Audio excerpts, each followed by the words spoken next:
So believe it or not, some individual towns and localities, even in red states like in Kansas, they do the right thing by their state workers.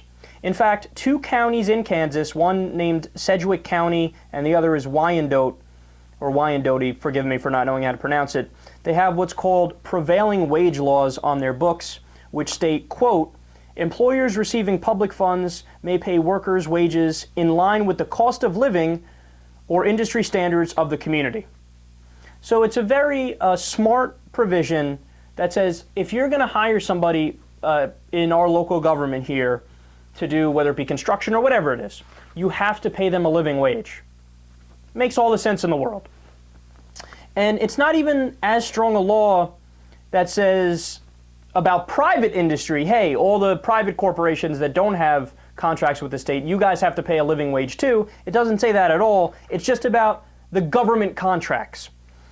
They say, hey, look, if you get money from us, from the taxpayers, you better not be paying your workers like they're wage slaves because we don't want to be even mildly or second-handedly responsible for that.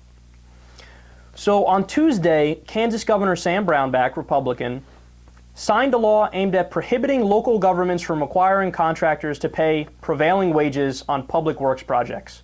Quote, HB 2069 prohibits cities, counties, and local government units from using ordinances, resolutions, or law to require employers to provide leave, benefits, and higher compensation. They forced those local governments to repeal the laws that said, if we hire anybody, we're going to pay them a living wage.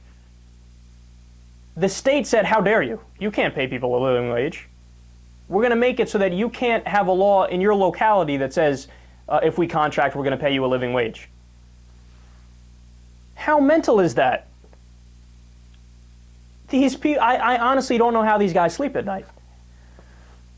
And here's another fact on top of that, which will drive you mad. The prevailing wage laws, they actually used to be on the books at the state level. So the state of Kansas used to also say, hey, if you contract with us, we're going to pay you a living wage. That's one of the provisions we have on the books. We always do that, right?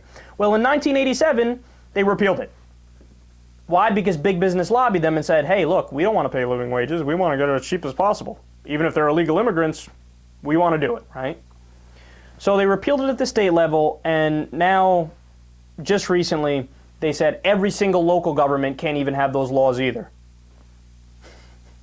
I mean, it's amazing because it's actually a law that says we are making it so that everybody who has contracted with the state, you have to pay your workers shit. Yay! Yay, everybody keep voting for Republicans. Tell me how that works out for you.